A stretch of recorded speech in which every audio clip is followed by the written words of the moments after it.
में भाजपा प्रत्याशी रहे प्रदेश के राज्य मंत्री दिनेश सिंह ने राहुल गांधी की जीत के बाद 1 साल के लिए जन सुनवाई न करने का बना लिया मन।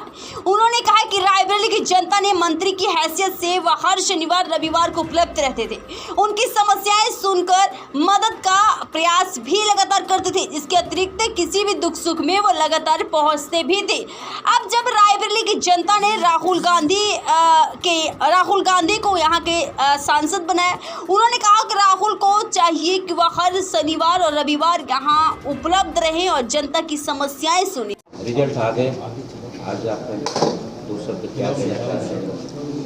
मैं सबसे पहले तो देश की जनता का आभार प्रकट करना चाहता हूँ कि दुनिया के सबसे लोकप्रिय नेता, देश के यशस्वी प्रधानमंत्री जी को तीसरी बार सरकार बनाने का अवसर देकर के देश की जनता ने जो निर्णय लिया है वो हम सबके लिए स्तुत्य है।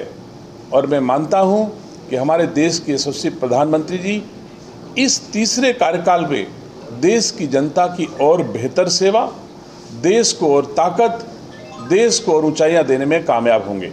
इंडिया गठबंधन की जो बढ़त मिली है यूपी में, उसको लेके क्या कहेंगे? निसंदेह इंडिया गठबंधन में और लोग भी हैं, लेकिन इंडिया गठबंधन का कोई योगदान उत्तर प्रदेश में जो भी बढ़त हासिल हुई है उसमें कांग्रेस का कोई रोल नहीं है, राहुल गांधी का कोई रोल नहीं है, प्रियंका गांधी का कोई रोल नहीं है, सोनिया गांधी का कोई रोल नहीं है। अगर रोल किसी का है तो समाजवादी पार्टी का राष्ट्रीय अध्यक्ष अखिलेश यादव जी का है। उन्होंने जैसे भी प्रयास करके अपनी ताकत को बढ़ाया, जनाधार को बढ़ाया, इसके लिए मैं समाजवादी पार्टी के राष्ट्रीय अध्यक्ष अखिलेश यादव जी को धन्यवाद देता हूं, बधाई देता हूं। लेकिन राहुल गांधी जी अगर अपनी पीठ थपथपाएं तो मैं कह सकता हूं कि राहुल गांधी जी जो कुछ भी हैं वो समाजवादी पार्टी की बदौलत है, अपनी बदौलत कुछ नहीं है।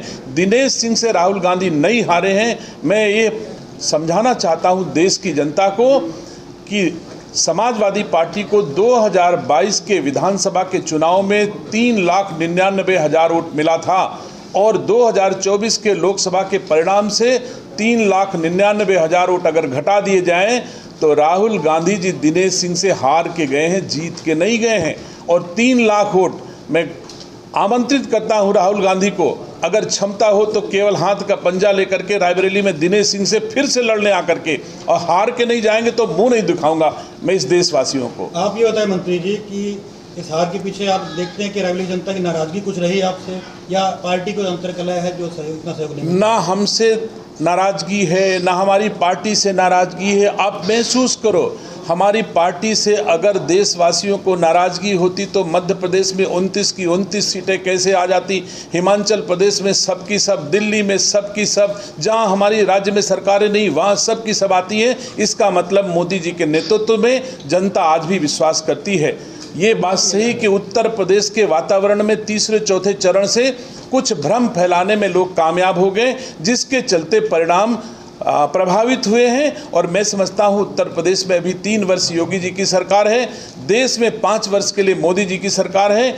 इन 5 वर्षों में रायबरेली और उत्तर प्रदेश में जो भी नकारात्मक स्थिति पैदा हुई है, हम लोग उसको ढूंढ करके, प्रयास करके और फिर से सकारात्मक उसमें बदलाएंगे। और मैं समझता हूं कि अगर 2019 के चुनाव में अखिलेश यादव जी को 5 सांसद केवल बने थे और आज अधिक हुए हैं, तो यह जरूरी नहीं है कि 2029 में भी 5 न हो जाए, इसमें कोई बड़ी बात नहीं है। तो यह समय परिवर्तनशील है। हम पार्टी आज की तारीख में दुनिया की सबसे बड़ी पार्टी और सबसे बड़े परिवार के सदस्य हैं। मुझे भरोसा है अपने नेतृत्व पर कि 2024 तक भारतीय जनता पार्टी उत्तर प्रदेश में फिर से उससे अधिक ताकत से उभर करके आएगी, इसमें कोई संदेह नहीं। मंत्री जी, आकलन करने पे क्या पता चला, क्या कमी रह गई? देखिए, जनता में कोई भी भ्रम पैदा किया जा सकता है, बहुत सारे भ्रम। कोई कहता है कि संविधान बचाने का दिन है, संविधान परिवर्तित हो जाएगा। मुझे दुख है कि संविधान परिवर्तन से जनता प्रभावित हुई, इस भ्रम को पैदा करने में। संविधान की किताब परिवर्तित कभी नहीं होती। हम भी वैधानिक रूप से विधानसभा में रहे हैं, आदरणीय अकेला जी भी विधानसभा में रहे हैं। जब भी कभी संविधान की धाराओं में परिवर्तन की आवश्यकता होती है। लोकसभा बहुमत से परिवर्तित करती है। 370 समाप्त होना ये भी तो उसी का हिस्सा है। तो संशोधन होता है, परिवर्तन नहीं होता है। दुर्भाग्य से लोगों ने परिवर्तन की बात कह दी। संविधान परिवर्तन कभी नहीं होता है। अगर कहीं संशोधन की आवश्यकता पड़ती है तो हम लोग संविधान के आर्टिकल्स में बहुमत से जब भी होता है परिवर्तन करते हैं। जो जरूरी आर्टिकल्स नहीं होते उनको हटाए जाते हैं, कहीं जोड़ा जाता है, कहीं संविधान में बढ़ाई जाती हैं। तो जनता की जरूरत के हिसाब से मुझे बताओ, आप रायबरेली के परिप्रेक्ष्य में मुझे सवाल कर रहे हो, तो यही सवाल आप अमेठी में जा करके देख लो। वहाँ कौन से परिवर्तन, जिस परिवर्तन की ओर हमको आप इंगित कर रहे हो, वहाँ कौन से परिवर्तन थे। लखनऊ में हमारे नेतृत्व, हमारे आस्था के प्रतीक राजनाथ सिंह जी का भी वोट 2 लाख घट गया, 1.5 लाख घट गया, कुछ घटा है, मुझे एग्जैक्ट फिगर नहीं मालूम है। अगर वहाँ घट सकता है, मोहनलालगंज सीट हम हार सकते हैं, अमेठी हम हार सकते हैं, तो रायबरेली में भी नकारात्मक वातावरण का परिणाम है। किसी प्रतिनिधि की बदौलत न परिवर्तन हुआ है और न कुछ होने वाला है। वातावरण में कुछ परिवर्तन था, जनता भ्रमित हुई, जिसके कारण रायबरेली सहित आसपास के लोकसभाओं में इस भ्रम का असर पड़ा है। और हम लोग बड़ी आसानी से इस भ्रम को जनता के बीच से दूर करने में आगे कामयाब होंगे। उत्तर प्रदेश के यशस्वी मुख्यमंत्री आदरणीय योगी आदित्यनाथ जी के नेतृत्व में और देश के प्रधानमंत्री और गृह मंत्री के नेतृत्व में जो भी नकारात्मक वातावरण पैदा हुआ होगा, हम लोग शीघ्र दूर करके फिर से एक अच्छे वातावरण का निर्माण करेंगे। मंत्री जी, देखा गया जिस जो है कि राहुल गांधी जी से कि आप वायनाड छोड़ेंगे या रायबरेली, उस पर उन्होंने सटीक जवाब नहीं दिया। उस पर क्या कहना चाहेंगे? ये उनका विषय है, वायनाड छोड़ेंगे कि रायबरेली, ये मेरा विषय नहीं है।